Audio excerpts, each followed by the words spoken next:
Amém? Se você puder colaborar. Toda quarta-feira nós temos a nossa quarta-feira profética. Tem sido bênção. Efatá. Eu não posso mais cumprimentar a igreja com graça e paz. Eu vou cumprimentar com efatá. Efatá. Abre-te. Abre teu entendimento. Abre a tua mente. Abre teu coração para receber a palavra de vida. Efatá. Toda quarta às 19h30 nós temos a nossa escola Efatá. Tem sido bênção. Sábado que vem a gente vai ter rede de jovens. Rede de jovens. Você que é jovem ou se considera jovem, pode estar aqui com a gente. 19h30. Não, 19 horas, Leandro. Pastor Leandro. 19 horas, né? A rede de jovens. Sábado que vem, 19 horas. Venha, não deixe de participar. Vai ser muito bênção. Eu acho que é só. Só, né? Só.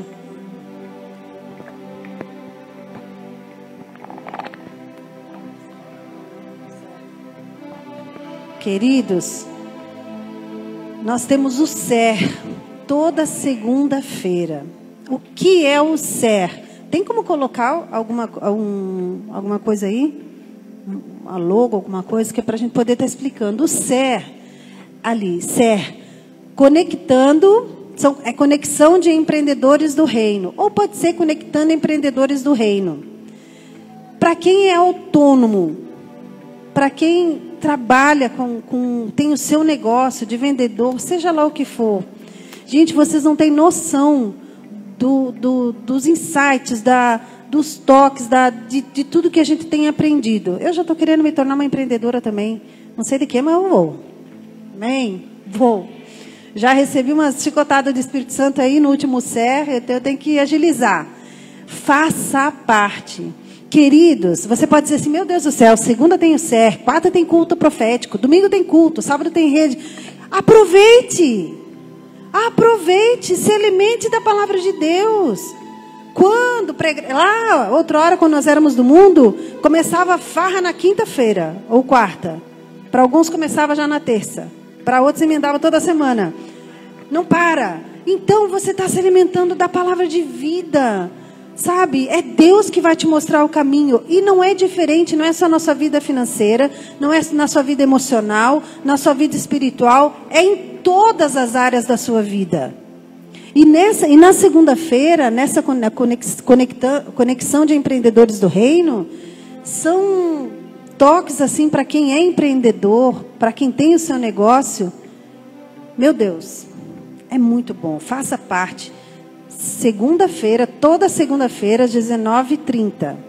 Toda segunda-feira. Então não falta programa, não falta atividade para você. Segunda-feira tem conexão de empreendedores do reino. Quarta tem culto profético. Quinta e sexta nós temos o nosso discipulado aqui. Mas para quem é membro e para quem já está fazendo parte, congregando aqui, né? E é bênção, não é? Para quem faz parte do discipulado aí, quem faz? Ainda falta algumas pessoas. Meu Deus, é muito bom. A gente ri, a gente se diverte, a gente come, eles comem. Tem sido bênção demais. Então, se você é membro e não fez ainda o seu discipulado, dê seu nome que na próxima turma você fará parte. Vem, amor, já falei demais. Amém. Amém, glória a Deus. Pessoal, cadê o pessoal do discipulado? Levanta a mão, pessoal do discipulado aí. 1, 2, 3, 4, 5, 6, 7, 8, 9, 10, 11. Tem gente levantando a mão aí na internet que congrega conosco, mas mora fora e faz o discipulado via Zoom, pelo Zoom. Gente, o discipulado tem sido bênção demais. Geralmente, a turma de quinta, na sexta-feira, eu já começo a receber. Por que isso é assim? Olha, eu queria entender isso. É muito bom. Assuntos simples, mas que vão levando a uma profundidade extraordinária. E a turma de sexta, a turma de quinta com a turma de sexta, eles têm uma... tem Tainara que está lá, que faz discipulado também, que está lá na salinha. Eles têm tipo uma rivalidade, sabe? Assim, santa rivalidade, sabe? Eles começam assim... E o pessoal ontem conseguiu terminar a lição? Que lição que eles estão? Não é assim? Que lição que eles estão? Rapaz, a nossa turma é diferenciada. Porque tem uma turma que a gente nunca consegue dar a lição toda. Não consegue. Mas por que isso? Por que aquilo? Miraculosamente, a gente empatou, terminou a lição certinho essa semana. Mas sempre tem uma lição à frente ou atrasada. É um fala, o outro leva, né? Olha, é discipulado mesmo. É discipulado. Tem vezes que chega, pastor, não estou bem, ora, a gente ora, ajuda isso, e vai ali conversando, e vai, as escamas vão caindo. Isso é discipulado. Amém? É muito bom.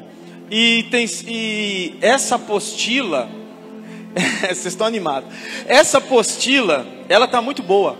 A pastora deu uma revisada, a pastora Denise que fez essa apostila, deu uma revisada nela, e ela ficou muito tranquila, muito bom.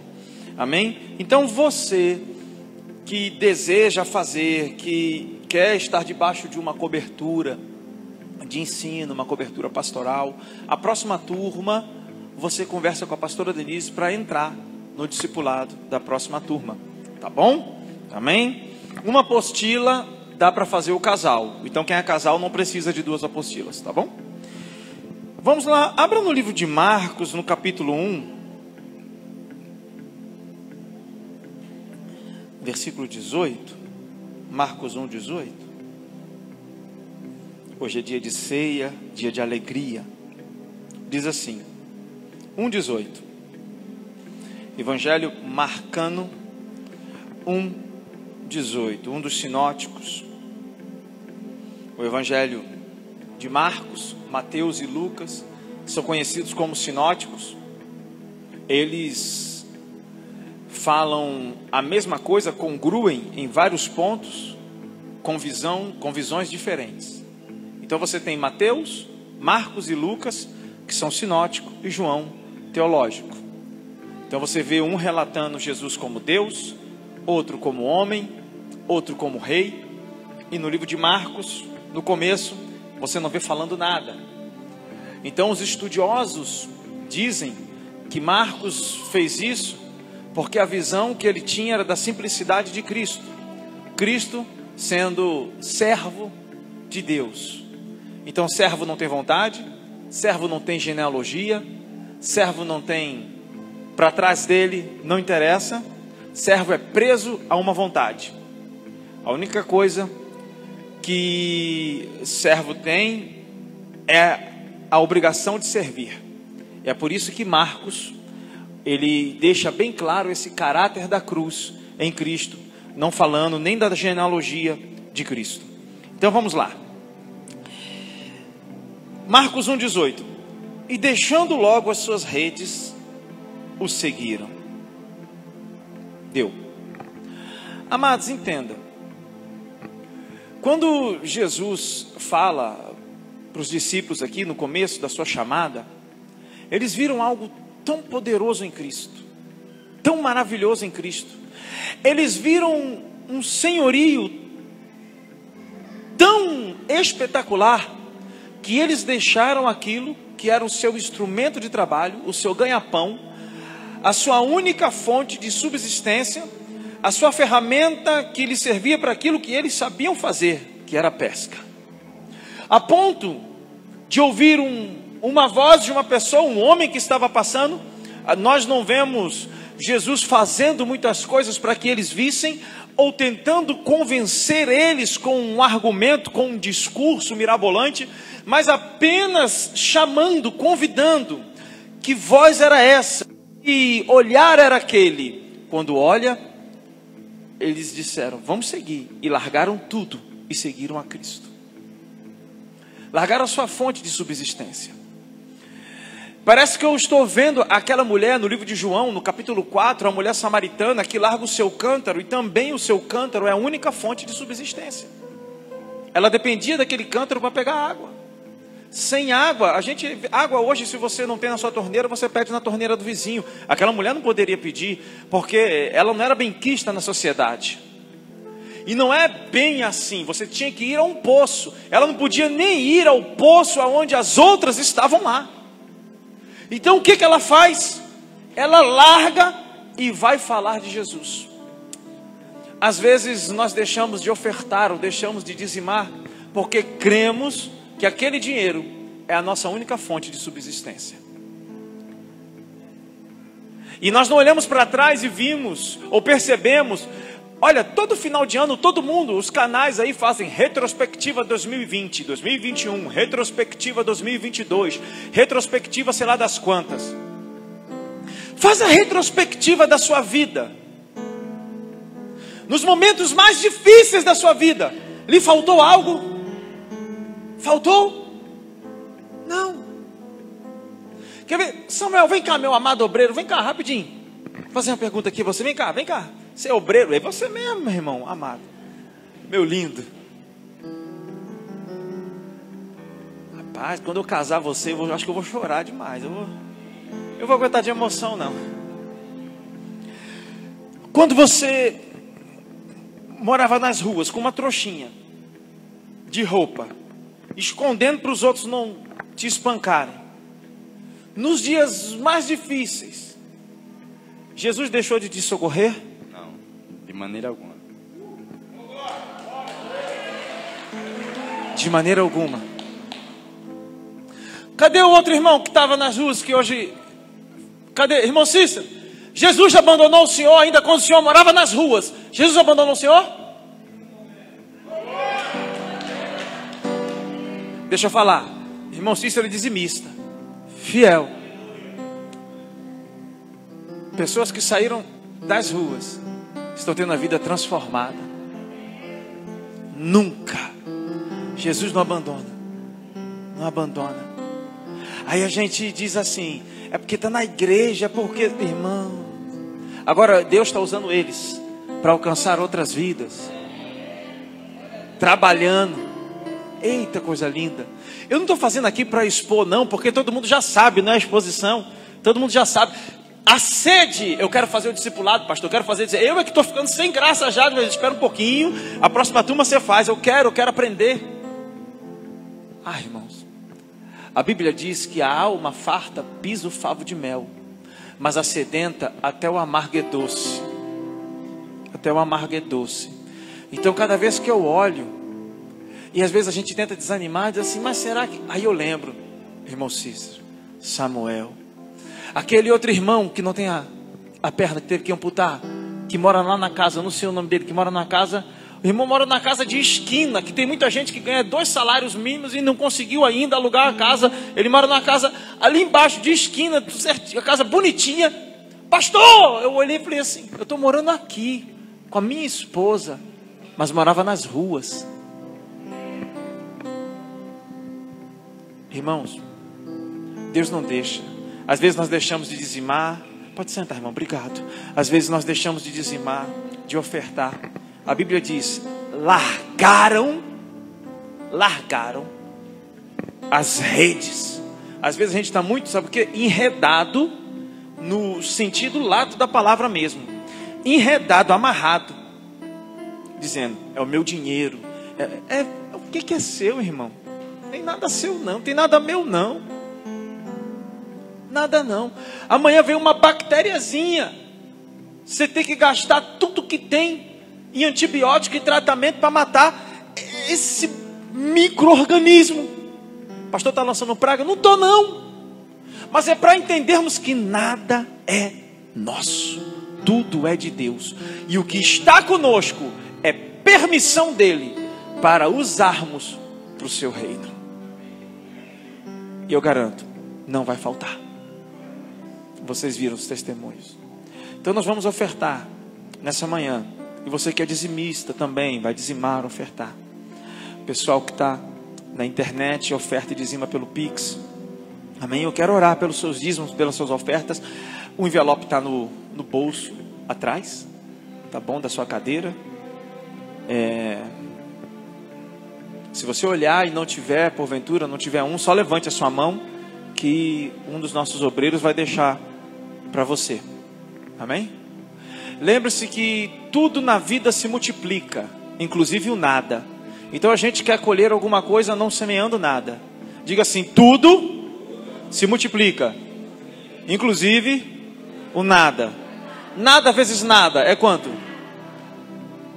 A Bíblia diz: o que semeia muito, muito colhe. O que semeia pouco, pouco colhe. E o que não semeia, não vai colher. Amém? É bem simples a equação. Pai amado, Deus de poder e glória, Deus de graça, eu te agradeço, Pai, pela tua vida em nós, pela oportunidade que temos de dar a ti o melhor, de ofertar, de dizimar, de obedecer. Sim, Senhor, de levar o teu reino mais longe. Louvamos o teu santo nome, bendizemos a ti. Abençoa aquele que nessa noite, ó Senhor, nessa manhã, oferta, dizima, transborda os celeiros dele, transborda os seus lagares. Sim, ó Pai, encha, ó Senhor Deus, a sua despensa, prospera a vida dos teus filhos, no nome de Jesus. Senhor, eu te peço e já te agradeço. Amém e amém. Você pode vir ofertar ou dizimar.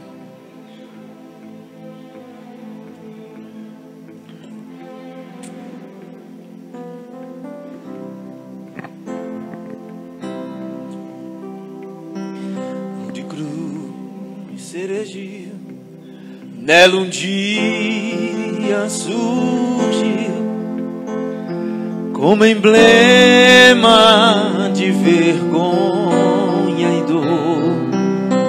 Eita, vamos voltar a 20 anos atrás.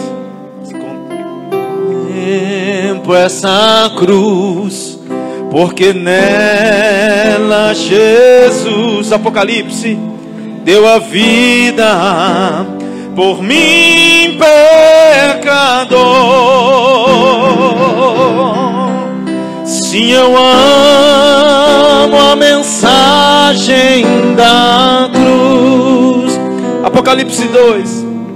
Até morrer eu a vou proclamar. Quem sabe canta. Levarei eu também minha cruz, até por uma coroa trocar. Sim, eu amo. Sim, eu amo a mensagem da cruz. Até morrer, até morrer, eu a vou proclamar. Levarei eu também a minha cruz, até por uma coroa trocar.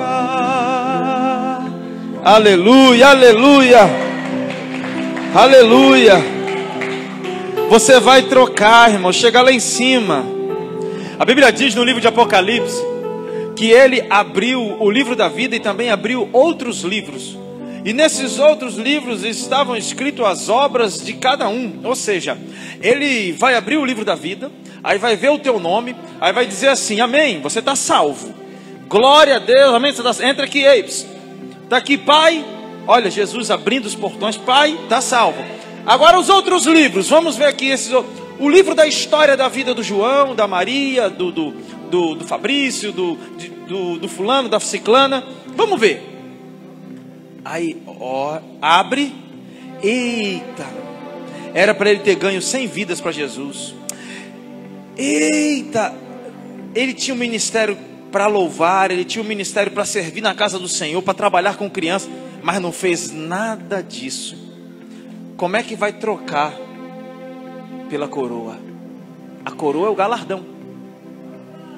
É um dos galardões. É por isso que no livro de Apocalipse você vê em todo tempo dizendo: há o que vencer.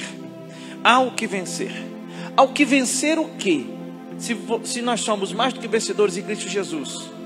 Então não é para sermos salvos, porque Jesus já venceu. Então nele somos salvos. Mas é o que vencer a preguiça aqui, há o que vencer a avareza, há o que vencer o comodismo, Ao que vencer as dificuldades, ao que vencer a vontade de ficar em casa, porque domingo de manhã é tão bom a gente ficar deitado tomando nosso café. Eu não bebo café, mas um chazinho com biscoito. Ao que vencer, ao que renunciar a si mesmo. Por isso que ele diz: toma a sua cruz e me siga. Negue a si mesmo, tome a sua cruz e me siga. Por quê? Porque naquele grande dia você vai dizer: eu neguei a mim mesmo, tomei a minha cruz e te segui. Agora você pode deixar que aqui em cima não precisa mais de cruz. Toma a coroa. E a Bíblia diz que nessa coroa terá uma pedrinha branca e nela terá um novo nome. Se você não gosta do seu nome, lá vai ter um nome perfeito para você. Amém? Tipo assim, Trifena, Trifosa, Epineto. Amém? Um nome desses. Amém? Glória a Deus. Aleluia. Epafrodito, Onésimo. Amém? Glória. Aleluia. Nós precisamos entender a diferença de galardão, reino e salvação. Amém? Apocalipse, capítulo 2 diz assim: escreve ao anjo da igreja de Éfeso. Éfeso é amada, amém? Isto diz aquele que tem à sua destra 7 estrelas, que anda no meio dos 7 castiçais de ouro. Vamos parar aqui. A gente continua depois. Éfeso é a igreja amada, a igreja desejada. Essa é a conotação no livro de Apocalipse de Éfeso. E este que escreve, ou fala dele, Apocalipse, é o próprio Jesus Cristo. Apocalipse é a revelação de Cristo. Em nenhum outro livro você tem a totalidade da revelação de Cristo como Apocalipse. Aí as pessoas não querem estudar Apocalipse porque acham muito difícil. Mas Apocalipse vem de apocalipto, tirado das sombras. Tudo aquilo que está nas sombras está em oculto. Então apocalipto é tirado das sombras. Tirou das sombras para que houvesse luz. Então Apocalipse é revelação. Como é que um livro que é difícil é chamado de revelação? Se não era chamado o nome dificuldade. Então o nome tinha que ter aqui não de Apocalipse. O nome do livro tinha que ser dificuldade. Mas o nome do livro é revelação. É o que vem à luz. E este que anda no meio é Cristo. Cristo é o centro. Amém? Amados, Cristo é o centro da nossa vida. Cristo é o centro desse culto hoje. Cristo é o centro do seu dia amanhã. Cristo é o centro da sua família. Cristo é o centro da palavra. Cristo é o centro de Gênesis. Cristo é o centro de Deuteronômio. Cristo é o centro de Êxodo. Cristo é o centro, amados, de todos os livros da Bíblia. Vão apontar para Cristo. Tipologicamente, Cristo está em todos eles. De Gênesis a Apocalipse, ali Cristo está. Então, ele não anda à beira de um castiçal. Ele não anda ele anda no meio. Ele anda no meio. Ele anda olha aqui, ó. E o que anda no meio dos 7 castiçais de ouro. Esses castiçais que tem as 7 lâmpadas, que são os 7 Espíritos de Deus, ou as 7 faces de Deus. Amém? Que representa. Ele está no meio. Por quê? Porque Cristo é o centro da vontade do Pai sobre nossa vida. Olha aqui, ó. Revelação de Jesus Cristo. Me perdoe. Capítulo 1, versículo 1. Não falei. Capítulo 1, versículo 1. Olha, começa. Revelação, que é o nome do livro, Apocalipse, de Jesus Cristo, o qual Deus lhe deu para mostrar aos seus servos as coisas que brevemente devem acontecer. E pelo seu anjo as enviou e as notificou a João, seu servo. Então, Apocalipse, revelação de Cristo. A partir do momento que eu negligencio algum outro livro, eu estou negligenciando também uma revelação de Cristo. Amém? Então, vamos lá. Versículo 2 do capítulo 2. Conheço as tuas obras. Versículo 2 do capítulo 2. Conheço as tuas obras e o teu trabalho, a tua paciência, e que não podes sofrer os maus, e puseste à prova os que se dizem apóstolos e não são. E tu os achaste mentirosos. Sofreste e tens paciência, e trabalhaste pelo meu nome, e não te cansaste. Tenho, porém, contra ti que deixaste o teu primeiro amor. Lembra, pois, de onde caíste, arrependa-te, pratica as primeiras obras. Quando não, brevemente a ti virei e tirarei o lugar do teu castiçal, se não te arrependeres. Amém? Então entenda que a vontade de Deus aqui é que a igreja amada de Éfeso voltasse a esse momento maravilhoso que é a prática da obra e a restauração do amor. E aí ele diz o seguinte: primeira coisa, suportaste a prova por amor do meu nome. Ele está falando para quem? Para quem que ele escreveu? Para a igreja que ficava em Éfeso. Amém? Para quem que ele escreveu? A igreja de Éfeso. Nós temos que entender que culto também é um lugar de aprendizado. Ele escreveu para a igreja. E quem é a igreja hoje? Quem é a igreja? Nós. Quem falou eu está errado. A igreja somos nós. A igreja somos nós. E ainda, biblicamente, no muito, nem você, sua esposa, seu filho em casa, são no muito uma família. Mas não é uma congregação, nem um povo, nem uma igreja. Não é. Porque não estão inseridos na totalidade do corpo. Entenda isso, como igreja. Como igreja. A igreja não sou eu. A igreja somos nós aqui com nossas diferenças. Eu sou uma parte do corpo. Eu sou um pé, eu sou um braço, um joelho, um cotovelo. Eu sou uma parte. A igreja é chamados para fora. Eclesia, aqueles que são chamados. Aqueles que são chamados. Não aqueles que entram num reducionismo e se enclausuram. Mas são os que são chamados. Quando você sai da sua casa e vem para cá, nós nos reunimos como igreja do Senhor em um templo, um lugar, um local, uma sala, embaixo de uma árvore, não sei, estabelecido por Deus para que isso acontecesse. Então entenda isso. Agora preste atenção. Nós somos a igreja. E ele está dizendo: suporta as aflições. Suporta as aflições. Paulo diz que as aflições do presente, do tempo presente, fez com que muitos abandonassem ele. E ele diz para Timóteo: suporta, porque haverá um tempo em que muitos rejeitarão a sã doutrina e, tendo comichões nos ouvidos, dariam ouvido às fábulas e os contos mundanos. Então é muito fácil hoje você ver crente misturando as coisas. Eu creio em Jesus, mas eu creio também que Zeus, e que não sei, o cara quer Jesus e mitologia. Ou então o cara quer Jesus e doutrina espírita. Ou então o cara quer Jesus e, misturando aqui, é porque os nossos ancestrais porque eu sou afrodescendente, então tenho que respeitar a ancestralidade, e eles batiam tambor. Irmãos, não adianta, não mistura. A Bíblia diz que aquele que crê nele, conforme diz as Escrituras, e as Escrituras não diz nada disso, diz que é ele, pronto, acabou. Ele é o centro, acabou. Então não mistura. Você não vai misturar água suja com água limpa. De uma fonte não pode dar dois tipos de água: água doce com água salgada. Então suporta as aflições. Às vezes nas aflições nós dizemos: poxa, sabe de uma coisa?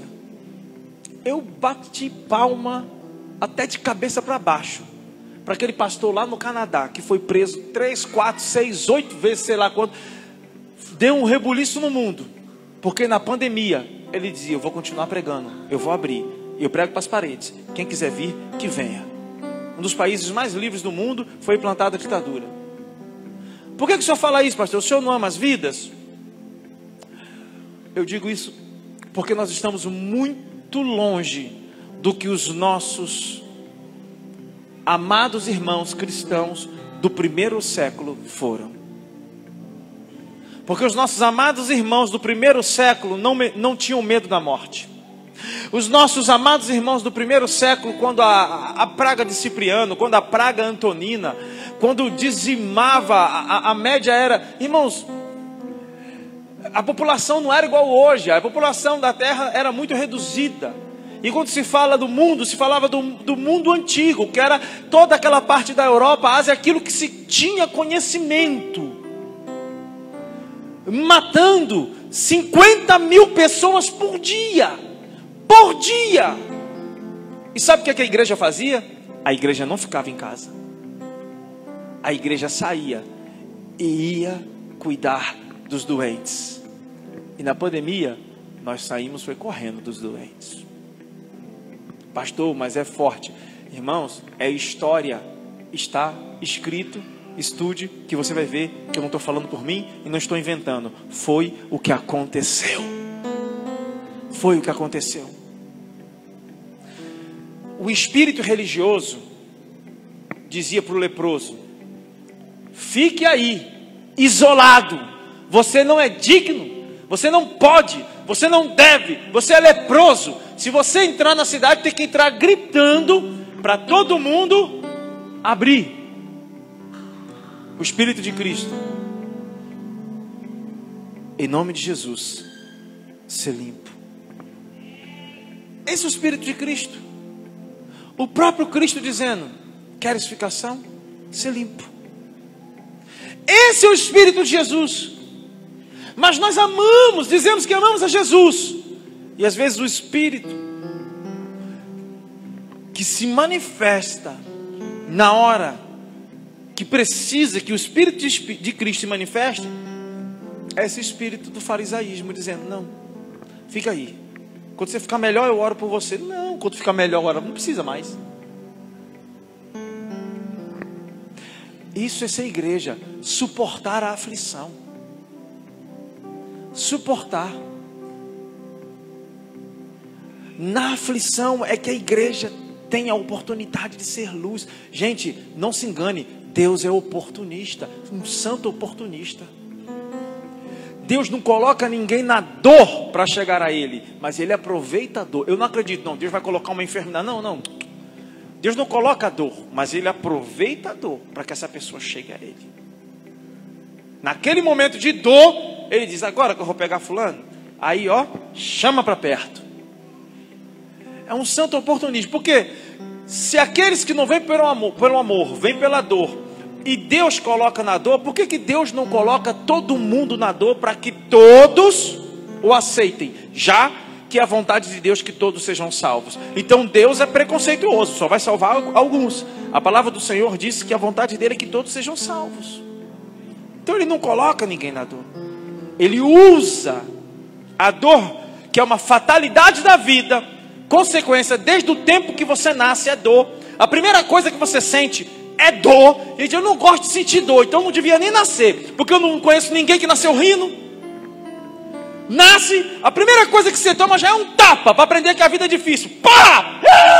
É assim que é a vida, meu filho. Daqui para frente é outro, são outros, mas você vai crescendo, crescendo, crescendo. A dor não é para te destruir, é para te deixar mais forte, é para te reconstruir como homem e como mulher de Deus. Se você quer passar nessa vida sem dor, vai crescer qualquer coisa, menos um homem ou mulher de Deus. Evangelho sem dor não existe. Eu não estou aqui fazendo apologia à dor, dizendo: ame a dor. Não, eu estou com uma dor nas costas aqui que eu não queria estar. Chegou um pessoal aí de fora, amigo meu aí de artes marciais, e aí a gente se encontrou ontem, aí fez uma brincadeira. Eu estou hoje dolorido. Muito tempo que eu não via. Acordei hoje, eu falei assim: eu não devia ter ido para esse negócio ontem. Dolorido demais. É o que, né? Irmão, bem-aventurado é o homem que tem uma esposa que conscientiza ele. Ela disse: é a idade. É a idade. Tá dolorido. Então tem dor. A vida tem dor. Mas olha o que ele diz: suportaste a dor. Suportaste a dificuldade. Suportaste. Por quê? Por causa do meu nome. Você sofreu por causa do meu nome. Suportaste a prova por amor. Segunda coisa, porém, vamos lá. Versículo 4. No versículo 13 ele disse: sofreste, tem paciência, trabalhaste pelo meu nome, ou seja, suportaste, e sem se cansar. Você suportou sem se cansar.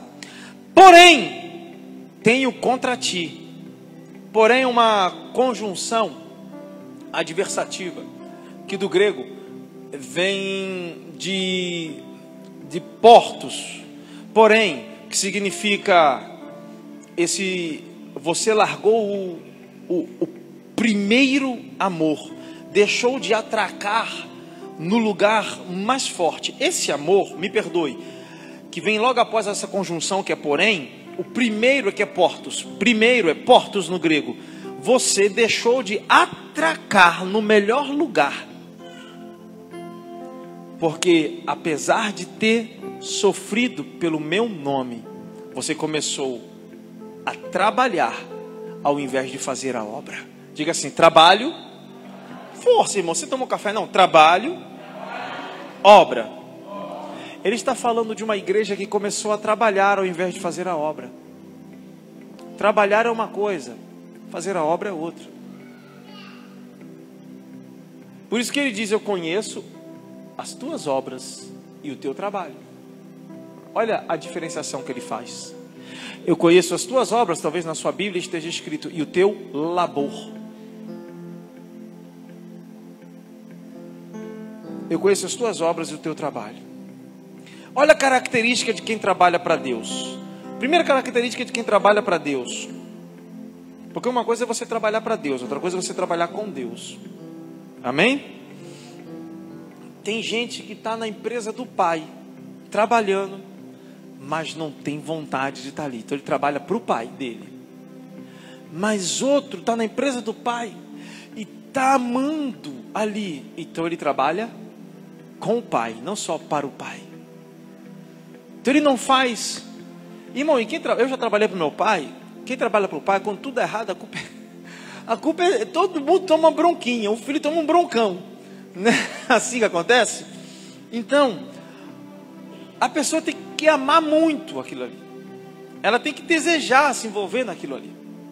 Agora entenda, a primeira coisa de quem trabalha para Deus: não foi chamado, faz o que Deus não mandou fazer. A pessoa, ela quer evangelizar, mas Deus tem outro propósito para ela. A pessoa quer cantar, mas Deus tem outro propósito para ela. A pessoa quer trabalhar no ministério de socorro, na rua. Não que todo mundo tem que ajudar aquele que está precisando de alguma coisa, lógico. Mas uma coisa é você ajudar esporadicamente, outra coisa é você ter um ministério relacionado a isso. Eu já vi pastores que queriam ser empresários e que Deus permitia até uma certa prosperidade durante o tempo, só para eles terem um gostinho. Chegava lá, Deus diz: eu não chamei você para isso. Tum, pá! Ainda queria chantagear Deus. Dizia: Deus, eu já prego, agora eu vou ganhar dinheiro, eu vou dar tudo, eu vou ajudar igrejas, eu vou ajudar. Aí como se Deus precisasse do nosso dinheiro para fazer alguma coisa. Irmãos, o dia que ninguém ofertar, que ninguém dizimar, não se preocupe. Deus levanta gente da China, não sei da onde, gente que nunca. Nós estávamos já uma vez numa igreja, e os pedreiros eram adventistas do sétimo dia. Então já era sexta-feira. Quando dava mais ou menos 3 da tarde, eles paravam tudo. Então até meio-dia o pastor tinha que pagar. Mas a gente não tinha dinheiro, a igreja não tinha dinheiro, porque o pastor andava muito no limite, muito na fé, botava tudo na obra mesmo, e não tinha nada, e ele com o joelho no chão dizendo: Deus manda, porque meio-dia eu quero pagar, manda, e a igreja, a construção, estava no 3º andar, já a igreja, a construção, e metendo pau, e vai, daqui a pouco, um padre para lá na rua, entra, e diz assim: vocês estão construindo aqui, né? E o pastor: sim. Pois Deus mandou fazer uma coisa hoje. Desça comigo. Sabe o que tinha lá embaixo? Uma Kombi que ele deu para a igreja. O padre. Uma Kombi que ele deu para a igreja. O pastor disse: fulano, corre, leva lá na concessionária de fulano de tal, manda ele dar o que ele tiver lá, se a Kombi, eu não sei quanto valia, se valia 5 mil, 10 mil, 20 mil, mas o que ele tiver lá, o que ele puder dar, eu estou precisando de tanto para pagar os pedreiros, depois que ele vender a Kombi, aí ele tira o resto, tira o lucro e tal. Irmãos, Deus manda. Então, pessoas que queriam chantagear Deus, e Deus, não, eu tenho um ministério para você, da palavra. Cada um tem um ministério, cada um tem uma função no corpo de Cristo. Eu não entendo de futebol, mas eu sei que tem centroavante, centro lateral esquerdo, lateral direito, dianteiro. Para mim isso aí parece mais peça de boi. Eu entendo isso, corte de boi, carne de boi, corte dianteiro, corte traseiro. Agora você imagina um lateral, ele querer ser, vamos supor, zagueiro ou o goleiro querer ser atacante. Está invertido. Está invertido. Goleiro é goleiro, lateral é lateral. Tem dois lateral, Gabriel, lateral esquerdo, lateral direito é lateral. Existe isso, centroavante, não tem? Centroavante, e tem centro retroceder, não tem? Amém? Pois eu vou inventar, vou ganhar dinheiro com esse negócio. Centro, não tem não? Para se eu escalar um time, vai ser uma alegria. Misericórdia. Então, cada pessoa tem o seu lugar no reino. Característica de quem trabalha: faz o que Deus não mandou fazer. Está trabalhando, mas não está fazendo a obra. Fazer a obra é diferente de trabalhar. Característica de quem só trabalha para Deus: faz por reconhecimento. Aí eu tenho que fazer Ai, eu fiz, o pastor nem elogiou. Ai, o líder, meu líder Por exemplo, nós temos um ministério com as pessoas em situação de rua. Aí alguém inventa algo que é legal, que vai otimizar, que vai ser bênção, que vai ser muito, muito bom mesmo.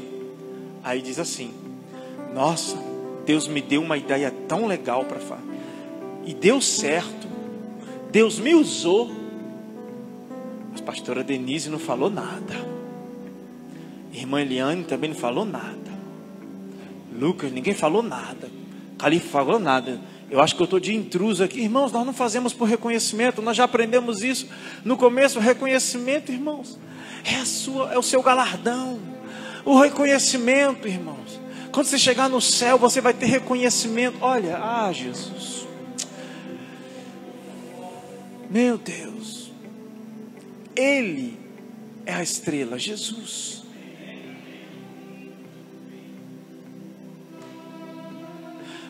Isso aconteceu. Um casal de missionários, depois de anos fora da Inglaterra, voltaram para a Inglaterra. E tinha uma festa no porto. Aí eles pensaram: é para a gente, é a nossa igreja. Depois de anos fora, trabalhando com tribos, quando chegaram, era um carnaval que estava tendo no porto, não tinha nada a ver com eles. Eles disseram: bom, de certo estão lá em casa, vão fazer uma festa para esperar a gente. Chegou em casa tudo escuro, teia de aranha, muito tempo a casa fechada. O marido ficou tão chateado que naquele momento ele deixou Satanás falar pela boca dele. A mulher entrou. Irmãos, uma mulher sábia edifica a casa. A mulher entrou e disse: vou limpar a casa. E o marido pergunta para esse seu Deus, já não era mais o Deus dele, pergunta para esse seu Deus: cadê o povo? Porque nós ficamos anos fora dando a nossa vida, e agora ninguém nem vem receber a gente.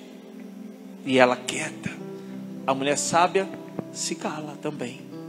Ela fala o que precisa ser falado no momento certo, porque até a palavra boa precisa ser dita no seu tempo.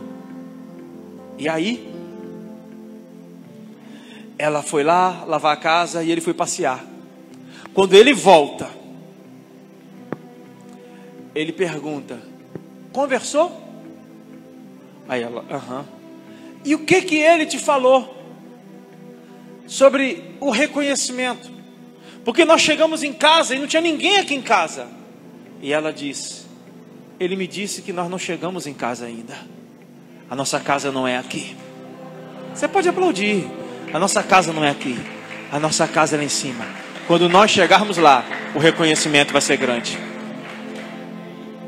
A nossa casa é lá em cima, irmãos. A nossa casa é lá em cima. Faz por reconhecimento. Característica de quem trabalha por Deus: está longe de Cristo. Você vê quando Marta e Maria estavam sempre nessa questão de conversando com Cristo, Maria estava sempre perto e Marta estava longe. Então toda vez que Marta queria falar, ela tinha que se aproximar, mas Maria já estava sempre perto. Maria, se você vê, uma hora está ungindo os pés, outra hora está ungindo a cabeça. Ali são unções diferenciadas. Em um evangelho faltavam 5 dias para a Páscoa, o outro evangelho faltavam 2 dias para a Páscoa. São 2 situações diferentes. Marta está sempre de longe, mas Maria está sempre perto. Ei, quem trabalha para Cristo está sempre longe. Tem que falar: o que o senhor quer? Quem está perto, quem faz a obra, já sabe. Só um olhar. Irmãos, eu vejo meu irmão 1, 2 vezes por ano. Se meu irmão for tocar qualquer instrumento, se eu pegar o violão, ele pegar o teclado, se eu pegar uma guitarra, ele pegar a bateria, eu sei o que ele vai fazer só de olhar para ele, por causa da intimidade. Uma coisa que ele faz com o olho, eu já sei se ele sobe, se ele desce, se ele encerra, se ele vai virar, porque foram anos tocando juntos. Então, intimidade é isso. É você estar perto de Cristo, de suspirar e sentir o seu cheiro, esse aroma de lírio. A Bíblia diz que quando Jesus estava carregando a cruz e não aguentou mais, constrangeram um certo Simão Cirineu a carregar a cruz de Cristo. Aquele homem estava ali para a celebração da Páscoa, mas agora ele tem que carregar um instrumento de martírio em que os ladrões carregavam. Era uma vergonha, mas eu imagino o impacto que aquilo foi na vida daquele etíope, porque ele era um etíope. E Simão Cirineu era um judeu negro, um judeu da Etiópia, e que estava ali para celebrar a Páscoa. Então ele entra e carrega a cruz, o sangue de Cristo tocando, colando no sangue, na pele dele, ele sentindo o cheiro de Cristo. Irmãos, esse homem, quando voltou, ele impactou a sua cidade a ponto do filho dele, Alexandre, ou Rufo, se eu não me engano, ser um dos maiores evangelistas daquela região. Quando ele voltou para casa, ele voltou contando aquilo. A princípio ele não entendia, mas quando ele viu quem era, irmãos, tem que estar perto de Cristo, tem que cheirar. Tem que cheirar. Quem trabalha está sempre longe. Quem trabalha, divide. Nessa aqui, ó, eu trabalho, agora no domingo eu estou na igreja. Aqui é o meu trabalho. Então aqui eu posso ter outro comportamento, eu posso contar piada, eu posso ser sensual, eu posso fazer não sei o que, eu posso xingar, eu posso bater, eu posso mandar todo mundo ir para não sei para onde. Não! Você é uma pessoa em todos os lugares. Você é cristão. Na verdade, em primeiro lugar, você não é profissional. Você é um crente. A sua profissão é apenas um disfarce. É apenas um disfarce. Eu sou médico. Não, eu sou cristão disfarçado de médico. O médico, Dr. Ítalo, que era intensivista aqui, estava na UTI, tem uma clínica de transplante capilar, essas coisas. E ele sempre, quando a gente sempre bate um papo, conversa, e ele diz assim: eu já vi casos na UTI que a medicina, e eu já orei por muita gente, eu já chamei alunos residentes. Vocês acreditam em milagres? Irmãos, isto é um cristão disfarçado de médico. Não é um médico cristão, é um cristão disfarçado de médico. Um médico uma vez disse para uma pessoa aqui da igreja: você quer realmente separar? Deixa eu te falar. Um médico não, me perdoe, um advogado. Deixa eu te falar. Deus restaura. E apresentou Jesus para ele. Ele, na separação, estaria pagando para o advogado trabalhar. Mas o advogado não olhou para o dinheiro, o advogado olhou para a vida. Por quê? Porque é um cristão disfarçado de advogado. Essa é a nossa vida. Não podemos, a gente não pode ter duas funcionalidades ou ter duas naturezas. Pronto, ter duas naturezas. Está longe de Cristo. Preste bem atenção. No livro de Lucas, no capítulo 10, Maria está aos pés. No livro de João, Maria executa o plano. No livro de Marcos, Maria faz o que deveria fazer. Se antecipou. Se antecipou. A palavra do Senhor nos diz que Jesus chega para aquela mulher, e a maioria dos estudiosos ali concordam, que ela estava ungindo Jesus para a sua morte. Porque ali alguns dias Jesus ia ser crucificado. Então Jesus diz: porque ela se antecipou em ungir os meus pés, deixe ela. Ela quebra um nardo, ela quebra um vaso de alabastro. O alabastro é uma pedra daquela região. Ela quebra aquele vaso e derrama um nardo sobre Jesus. E ela se antecipa. Sabe o que Jesus está dizendo? É que às vezes a gente fica parado, esperando fazer uma coisa que Ele já mandou fazer há muito tempo, e nós não fazemos. Alguém vai se antecipar em fazer, e quem vai ficar para a memória é aquele que se antecipou. Porque Jesus diz: aonde esse evangelho for pregado, o nome dela ficará para memorial. Aonde esse evangelho for, a história dessa mulher não vai passar em branco. Quantas vezes Deus nos manda fazer algo e a gente diz: ano que vem. Ai, o pastor e a pastora sempre: ei, a igreja de Éfeso, você sofreu, fez tudo isso, mas você largou o primeiro amor. Só está trabalhando, está fazendo porque tem que fazer. Não é assim. Aí ele diz: volta, arrependa-te, lembra de onde você caiu. O que ele está dizendo? Aonde eu caí foi aonde eu larguei o meu primeiro amor. Quando eu caí, quando eu pequei, quando eu larguei o meu amor mais forte, quando eu larguei o meu portos. Qual é o pecado? Me diz. Ele aponta algum pecado dessa igreja? Ele não aponta pecado dessa igreja. Não tem pecado. Ele não diz, como Laodiceia: você é soberba, você é orgulhosa. Ele não fala isso. Ele não está apontando pecado. O que ele está dizendo é: você caiu quando largou o primeiro amor. Por isso que você precisa lembrar aonde foi. Quanto que eu deixei de me apaixonar por estar no culto, de ter a vontade de me relacionar, de me envolver. Ah, mas pastor, uma vez me envolvi, fulano brincou, eu fiz o trabalho, não foi reconhecido, não sei o que, já falamos sobre isso. Ah, é porque isso, é porque dá muito trabalho, é porque gente dá trabalho. Se fosse assim, ninguém tinha filho, porque dá trabalho. Mas ninguém deixa de ter. Quando nós largamos o primeiro amor, o que Deus está falando para a gente nessa manhã é que Ele quer levantar. Shema, escute o que o Senhor diz para nós hoje, para esta manhã aqui, para cada um, para nós como igreja. É que Ele quer levantar um povo não de culto, de rito, não um povo litúrgico, mas um povo que é apaixonado por Ele, um povo que contagia. Ah, mas tem sofrimento. Irmãos, preste atenção. Eu sei que o diabo acusa, todo tempo ele está para acusar. Mas você tem um advogado no céu que intercede por você à destra de Deus. Entenda isso. Vem cá, Fausto, vem cá. Fausto vai ser o diabo. De novo, Fausto.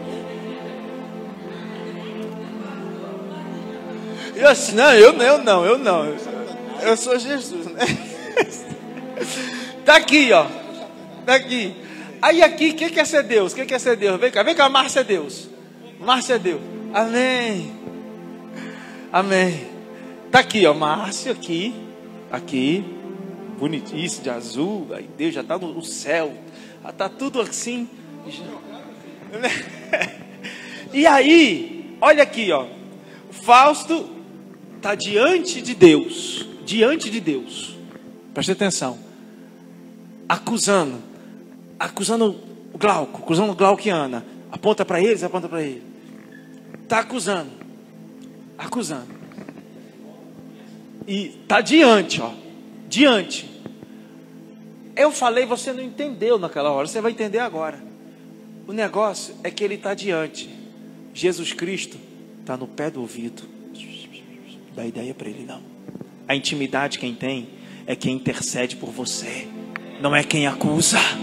Enquanto o diabo te acusa, tem um que é íntimo dizendo: dá bola para ele não, isso aí não sabe de nada. Isso aí. Irmão, se eu fosse você, eu estava pulando, dando glória a Deus aí. Porque enquanto você tem um acusador falando mal de você, você tem um intercessor no pé do ouvido, gritando mesmo, dizendo: vai para lá, porque tu cogita das coisas que são da carne e não do espírito. É desse jeito. Irmão, como é que não vai vencer? A gente só não vence, obrigado, amados. A gente só, na próxima vez eu inverto, tá forte, porque tá ficando pesado já.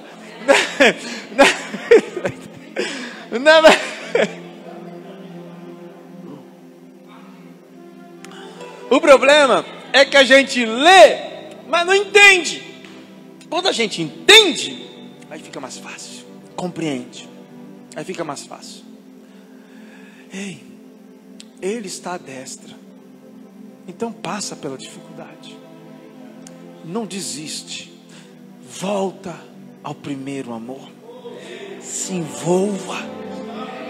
Deus quer levantar um povo assim. Irmãos, eu não estou aqui para dizer para você que vai ser fácil. Eu não estou aqui, finalizando, eu não estou aqui dizendo para você, terminando aqui, que talvez você consiga na primeira vez. Talvez ainda tenha muita coisa que precisa ser mudada.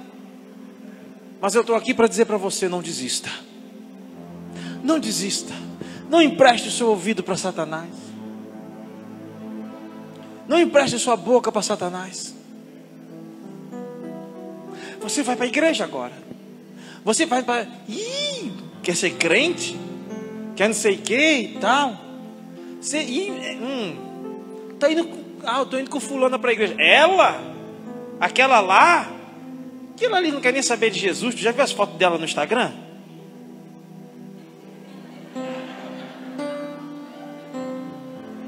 Irmão,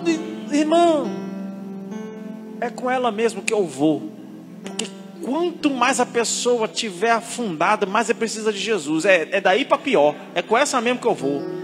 E aquele ali, eu soube que semana passada ele estava com droga. Oh, que coisa boa. É esse mesmo que eu vou levar. É esse mesmo que eu vou levar. Aí a gente fica ouvindo as coisas. Aí você vai para a igreja, aquela igreja que grita, aquela igreja que não grita, aquela igreja que isso, aquela pastora que aquilo, aquele pastor que aquilo, aquela pastora metida, que bota uns lenços, um chale, não sei o quê, e pau, com o nariz em pé, que era comissária de bordo. Essa mesmo, é minha esposa. Essa mesmo. É desse jeito. Irmão, a gente escuta. Tem gente que pensa que a gente é milionário por causa dos lenços. Foram comprados lá na Uruguaiana, no Rio de Janeiro. Quer dizer, lá na onde? Mas se o lenço faz a pessoa rica, eu sou milionário mesmo. Porque, meu irmão... Agora, entenda o seguinte. Entenda o seguinte. Esses que falam mal de todo mundo para você, no dia que você estiver afundado, eles não vão lá não. Quem vai é a igreja que ele falou mal. Quem vai são os pastores que ele detonou. Quem vai é o irmãozinho que ele diz que é cheio de defeito, mas o irmãozinho está cheio de defeito lá, está dizendo: ei, hoje tem culto não? Eu estava gostando de ir. Esses é que vão te socorrer. Então, irmãos, valoriza quem prega a palavra para você. Se coloque de pé e aplauda o Senhor.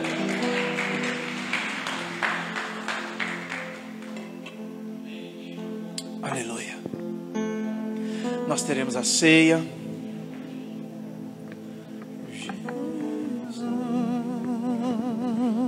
Jesus, essa casa é sua casa, nós deixamos ela pra você.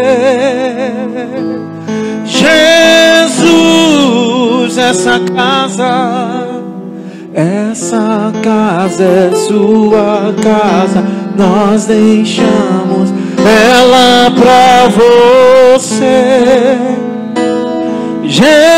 Jesus, apareça, que o seu nome cresça.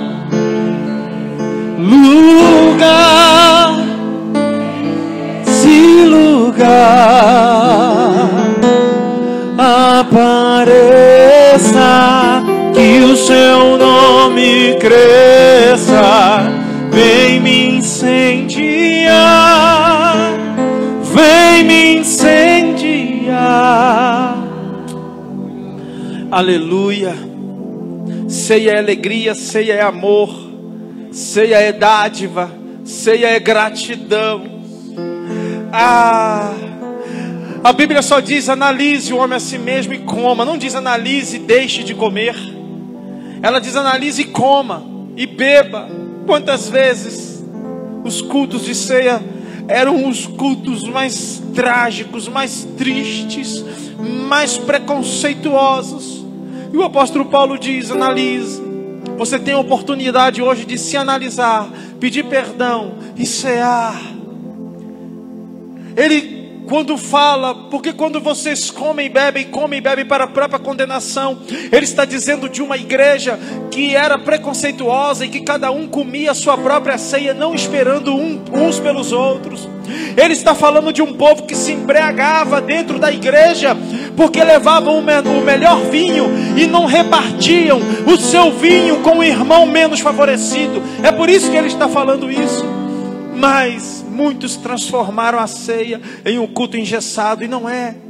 A ceia é vida de Cristo, a ceia é o corpo de Cristo. E ele disse: este é o meu corpo repartido em favor de vós. Vós quem? Pecadores.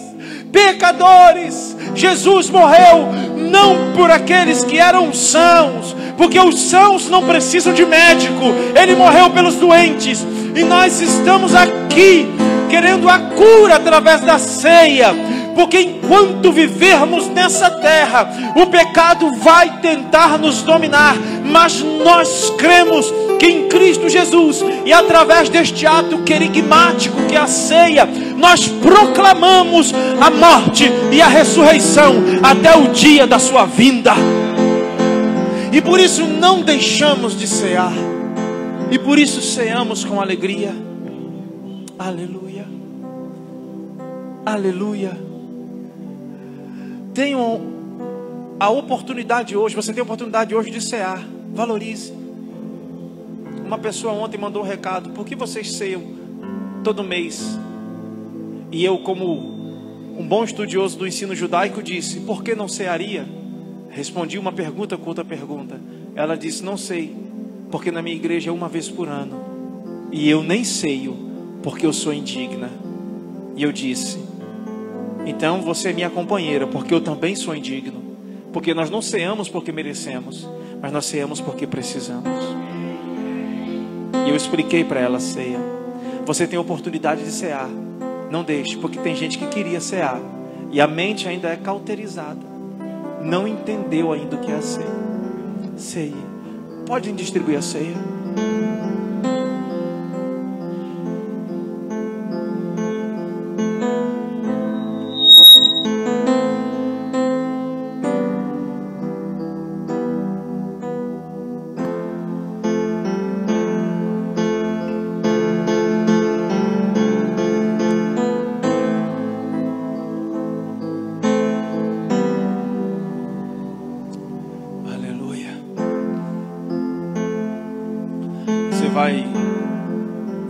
romper o lacre, tirar a tampa, na verdade, né?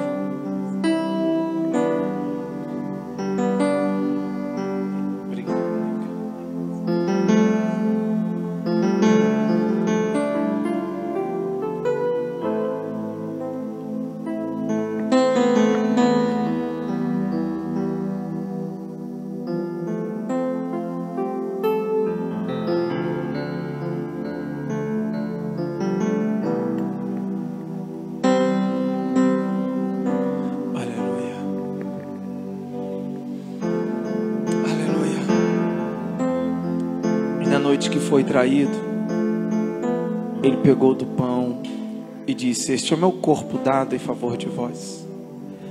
Todas as vezes que vocês se reunirem, comam do meu pão, façam isso em memória de mim, porque cada vez que vocês fazem isso, vocês anunciam minha morte e ressurreição até que eu volte. Coma do pão.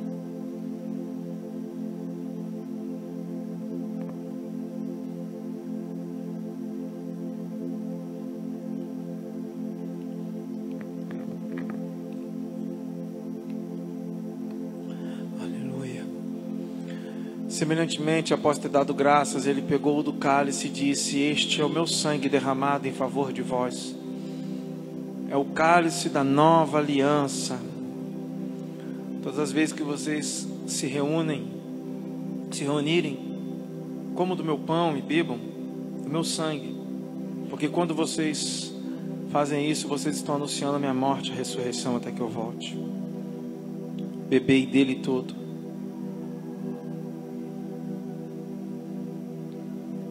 Aleluia. Vamos ter um momento de oração. Obrigado, Senhor. Obrigado. Ore e agradeça a Ele pela oportunidade da ceia. Obrigado, Senhor. Obrigado, Pai.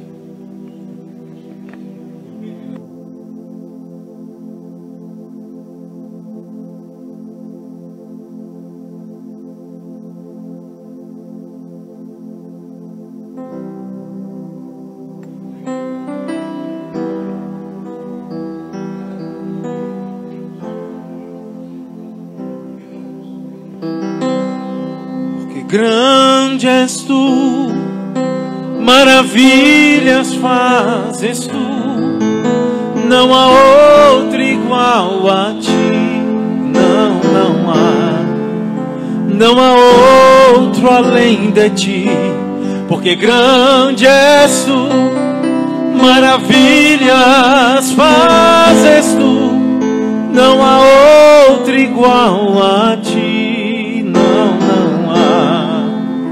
Não há outro além de ti. Não há outro além de ti, Senhor. Não há outro além de ti, Jesus, amado de minha alma, Jesus, amado de minha alma, Jesus, amado Jesus, amado Jesus, amado Jesus, amado Jesus, amado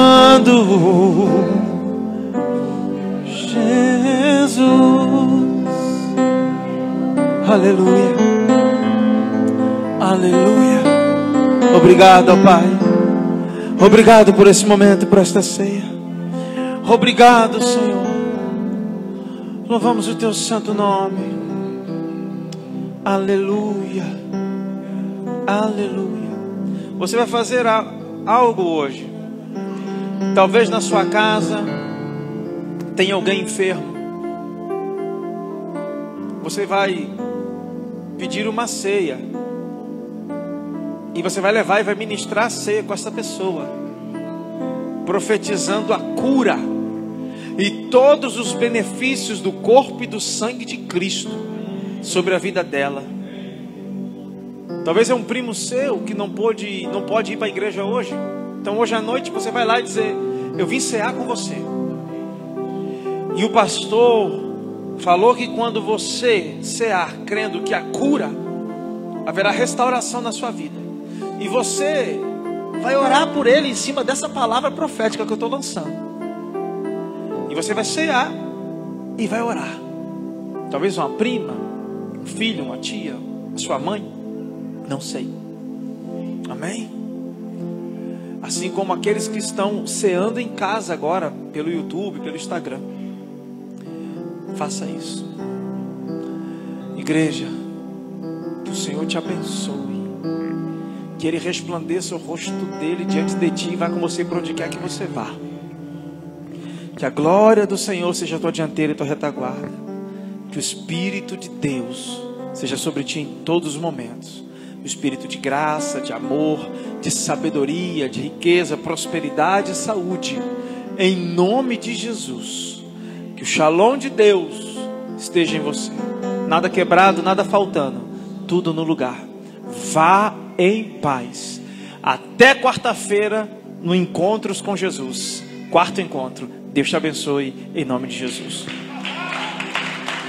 Aleluia, Efatá. Efatá.